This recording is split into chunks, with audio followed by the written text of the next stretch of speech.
Imagine this. A president, sitting at his desk inside the most heavily guarded building of the nation. A palace surrounded by steel gates, walls of concrete, and more than 200 elite bodyguards, men trained to die before letting harm touch their leader. He should have been the safest man alive. But on this night, safety was an illusion. Because in a single shocking moment, the unthinkable happened. Gunshots, chaos, betrayal. President Ibrahim Traoré, the youngest leader in the world, the man who stood against global powers, the voice of a rising Africa, was assassinated at his own desk, in front of the very guards sworn to protect him. How could this happen? Who dared to strike inside the most secure palace in Africa? And what does this brutal act mean for the future of Burkina Faso and the world? Stay with me because the story you are about to hear will leave you speechless.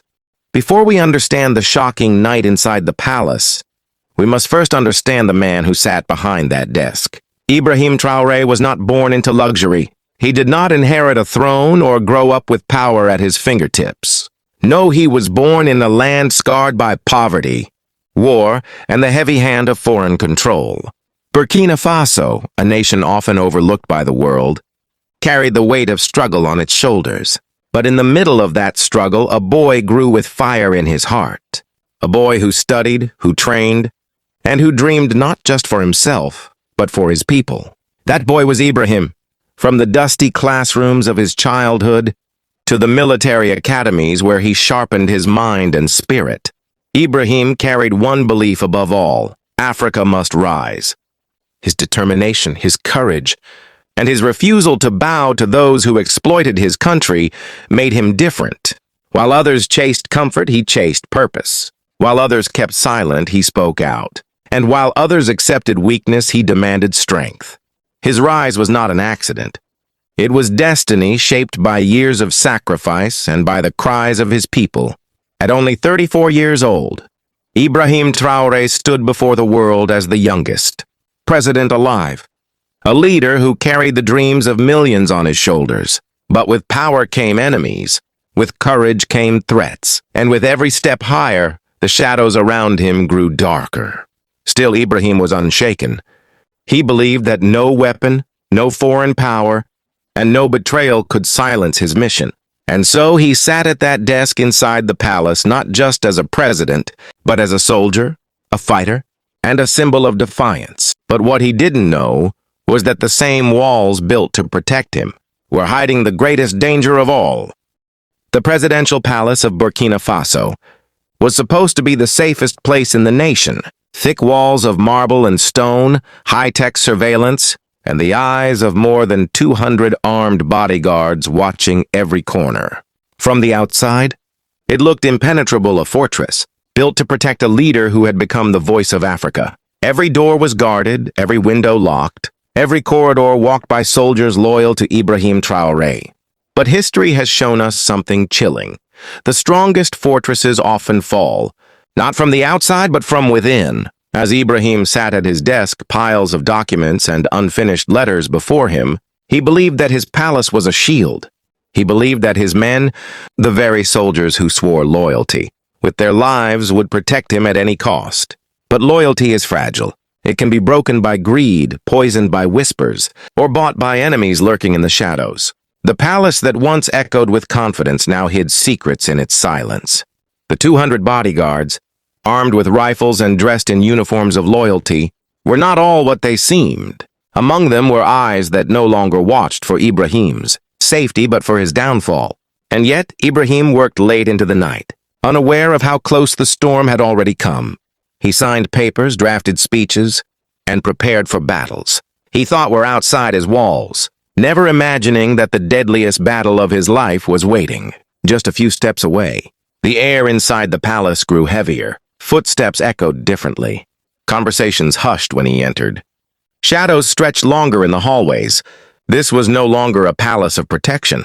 It had become a stage, where the most shocking act of betrayal was about to unfold.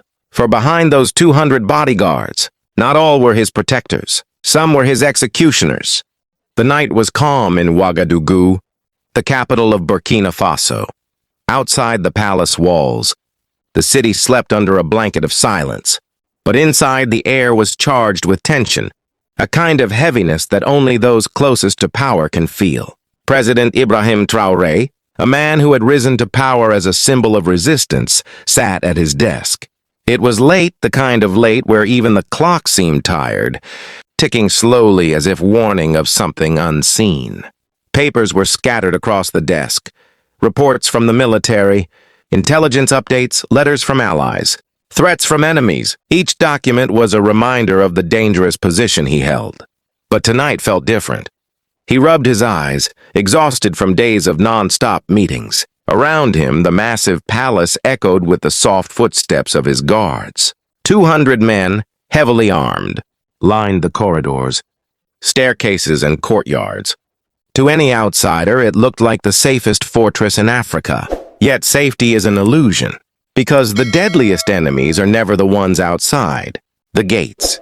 They are the ones standing. Right beside you. Some of those guardsmen Traoré had trusted. Men who had eaten at his table. Men who had once saluted him with pride were no longer loyal. Somewhere in the shadows, promises had been broken. Secret deals had been made. Gold, power, and foreign whispers had convinced a few that betrayal was more rewarding than loyalty. And so a trap had been set. The palace hallways, once filled with the steady rhythm of boots, now carried something sinister. Whispers spread between soldiers, coded glances exchanged, and silent signals passed like ghosts in the dark. Some guards still stood, ready to give their lives for Ibrahim, but others were already preparing to take his. Unaware of the dagger being raised behind him, Ibrahim continued his work.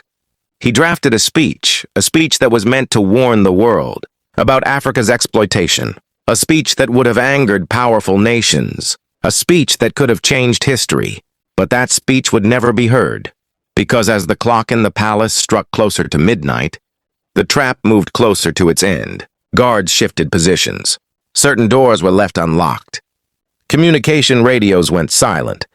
Step by step, the noose around the president tightened not from foreign invaders storming the gates, but from his own men standing just a few meters away. In those final hours, the palace was no longer a fortress. It had become a cage, and Ibrahim Traoré, though still alive, was already surrounded by death. The stage was ready. The actors, some loyal, some traitors, were in place. All that was left was for the curtain to fall. The palace clock struck midnight. Outside, the city of Ouagadougou remained in silence, unaware of the storm that was about to erupt inside the heart of its power. In the grand hall leading to the president's office, the sound of boots echoed. 200 bodyguards stood in formation, their rifles gleaming under the dim palace lights. To anyone watching, it was the picture of strength, discipline, and loyalty. But beneath the surface, cracks had already begun to form. Some of those weapons once meant to protect were now waiting for the signal to turn inward. Inside his office, Ibrahim Traoré leaned back in his chair. His eyes were heavy with exhaustion, but his spirit remained unshaken. On his desk lay an unfinished speech words, meant to inspire Africa to stand against foreign exploitation. He paused, looking at the papers, perhaps sensing the weight of history pressing down on him. Then it happened. The doors to his chamber burst open. A group of guards, faces masked with shadows of betrayal, stormed in. For a moment, silence filled the air, the kind of silence that comes before lightning strikes. Ibrahim looked up, confused, then slowly understood. These were not invaders. These were his own men. "What is this?" he demanded, his voice steady, his gaze sharp. But no one answered. One of the traitors raised his rifle. Others followed. The loyalty that had once bound them to their leader had been poisoned by whispers of power, money, and foreign promises. And then, in front of 200 armed men, some loyal, some complicit, the unthinkable unfolded. Shots rang out inside the palace walls. The echoes bounced across the marble halls like thunder. Papers on the president's desk scattered into the air as the bullets tore through the silence. Ibrahim Traoré, the man who had risen from a soldier to the symbol of resistance, was struck down at the very desk where he had dreamed of a stronger Africa. The assassination wasn't just an act of violence. It was a carefully orchestrated betrayal. What made it even more chilling was not the act itself, but the setting.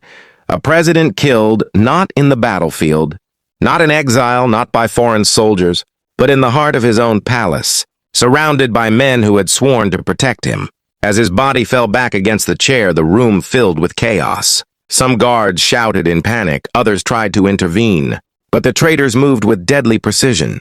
Those still loyal were outnumbered and cornered, forced to watch in disbelief as their leader was executed before their eyes. The palace, once a fortress, became a tomb of betrayal. The marble floors stained with blood, the corridors filled with shouts, the very air carrying the weight of treachery. Outside, the people still slept, unaware that their leader had just been stolen from them in the most brutal way possible. And so, in that chilling moment, history was rewritten. The symbol of hope was silenced, not by enemies abroad, but by betrayal within. The news spread like wildfire. By dawn, whispers had escaped the palace walls and traveled through the dusty streets of Ouagadougou. First it was disbelief, then it was grief, and finally it became rage. Crowds began to gather outside the presidential palace. Men, women, and even children stood in silence, their faces pale with shock. Many refused to believe it. Not Traoré, it cannot be him. But as the reality sank in, the silence gave way to wails, chants, and cries of betrayal. The air was heavy with sorrow, the kind that wraps itself around an entire nation. The betrayal cut deeper than the bullets. For the people, Ibrahim was not just a president. He was a symbol, the boy, who rose from nothing to stand against the giants of the world. He was their defender, their shield against foreign powers that had bled Africa for centuries. And now that shield had been shattered from within. The streets filled with murals, posters, and candles. Mothers carried pictures of Traoré. Soldiers who once fought under his command knelt on the ground, pounding the earth with their fists. The entire country became a portrait of mourning. But the shockwaves didn't stop at Burkina Faso's borders. Across Africa, his assassination echoed like thunder. From Mali to Niger, from Senegal to Ghana, leaders and citizens alike spoke of betrayal, of injustice, of yet another African dream cut short. In cafes, on radios, in classrooms, one question dominated every conversation: who really pulled the trigger? And beyond Africa, the world reacted with suspicion. Some foreign leaders expressed sorrow, but the people saw through their carefully written statements. Was this merely an accident of fate? Or had powerful hands orchestrated it using betrayal as their weapon? Inside the UN chambers, whispers turned into debates. Some diplomats quietly celebrated, seeing the removal of a defiant voice as a victory. Others, however, recognized the danger. By silencing Ibrahim Traoré, the fire of resistance might burn even brighter. Meanwhile, in Burkina Faso, the people refused to let his memory die. His words, once spoken to inspire, now became cries of revolution. "We will never kneel, and Africa must stand." They were painted on walls, chanted in protests, and carried in the hearts of millions. The palace, stained with blood, stood as a dark reminder, but also as a spark. Because while Ibrahim's body may have fallen, his spirit was alive in every child who refused to give up, in every soldier who swore to protect the land, in every citizen who dreamed of freedom. The betrayal had killed the man, but it could not kill the movement, and that, perhaps, was the greatest fear of those who plotted against him. In death, Ibrahim Traoré became larger than life. He was no longer just a leader. He was a legend, and legends do not die. Time has a way of testing heroes. Some fade away into history books, remembered only in whispers. But others become eternal. Ibrahim Traoré's assassination was meant to silence him. It was meant to bury his voice under fear and betrayal. But instead, it did the opposite.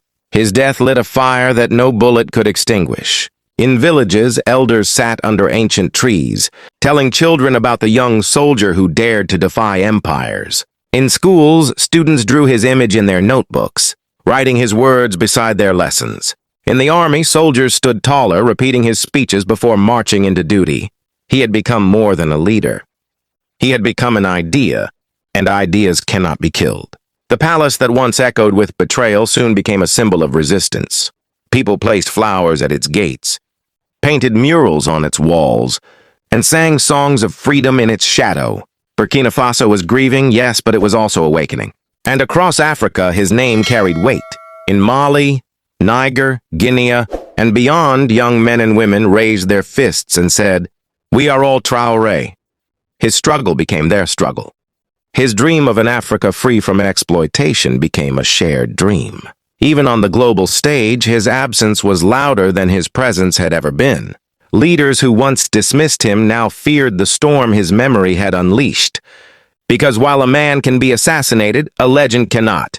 For every betrayal he faced, there rose 10 voices demanding justice. For every enemy that celebrated, there grew a generation ready to resist. Ibrahim Traoré, the soldier, the president, the son of Africa, was now immortal. And maybe that was his destiny all along. Because history does not only remember the ones who lived long lives, history remembers those who dared to live with courage, even if their time was short.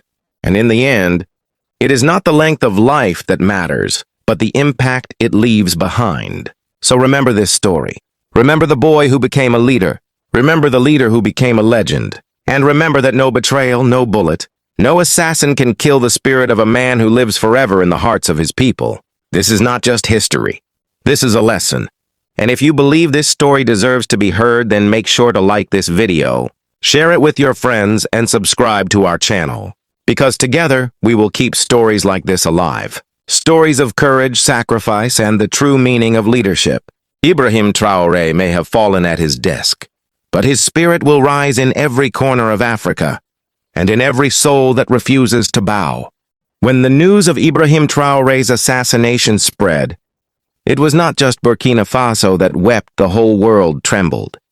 In the streets of Ouagadougou, thousands poured out, filling every corner, every square, with chants of his name. Mothers cried, fathers clenched their fists, and children held candles, whispering prayers for a man they had come to see as their protector. His picture was everywhere on walls, in the hands of marchers, even painted across the sky with drones.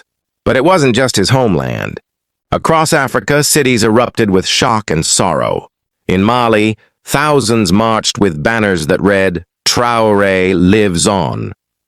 In Niger, soldiers saluted his portrait, pledging never to bow to the same forces that betrayed him. In Guinea, crowds filled stadiums, chanting his name as if to declare that Africa had lost a son but gained a martyr.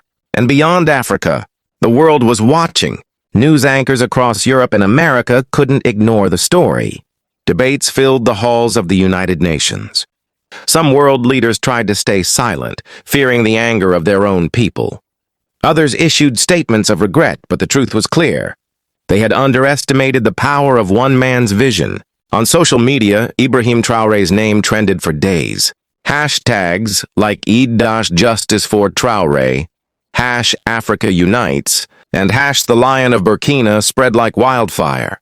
His speeches, once ignored by many, were now being translated, shared, and replayed millions of times. Every word he had spoken about freedom, dignity, and unity suddenly carried the weight of prophecy. And in Israel, Benjamin Netanyahu himself was reportedly shaken. Because this wasn't just about a leader's death. It was about the storm his memory unleashed. Instead of silencing him, his enemies had turned him into a symbol, one stronger than ever before. For the world, Ibrahim Traoré was no longer just a president of Burkina Faso. He had become a global icon, a warning to tyrants, a hope for the oppressed, and a reminder that true leadership cannot be assassinated. The world had reacted, yes, but more importantly, the world had changed. Because from that day forward, every young African boy who dreamed of justice, every girl who dreamed of freedom, and every heart that dreamed of a better tomorrow would carry the name of Ibrahim Traoré with pride. And that is why his story is not just Burkina Faso's story. It is Africa's story. It is the world's story. And now it is yours to share. History is written, not by the length of a man's life, but by the depth of his impact. Ibrahim Traoré may have been assassinated, but his voice still echoes through the streets of Africa, through the hearts of the oppressed, through the dreams of every young soul that dares to believe in freedom. His enemies thought that by ending his life, they would end his influence. But instead, they gave birth to a legend. Because legends are not buried in graves, legends live on in people. Today, when a child in Burkina Faso walks to school barefoot, he whispers Traoré's name with hope. When a mother struggles to feed her family, she remembers his fight for dignity. And when leaders across the world sit at their desks, they know that there was once a young man who stood against empires and for a moment made them tremble. This is not the end of Traoré's story. This is the beginning of his immortality. And as you hear these words, remember this. True power does not lie in armies, palaces, or weapons. True power lies in loyalty, sacrifice, and the courage to never forget who you are. Ibrahim Traoré's life was a lesson. His death became a movement, and his legacy is now in our hands. If this story touched your heart, don't let it fade. Share it, spread it, keep his name alive, because stories like this are not just meant to be heard. They are meant to be remembered forever. So if you believe in his message, if you believe in the power of truth and loyalty, then join us. Hit the like button, subscribe, and ring the bell, because more stories like this deserve to be told. And together, we'll make sure they are never forgotten.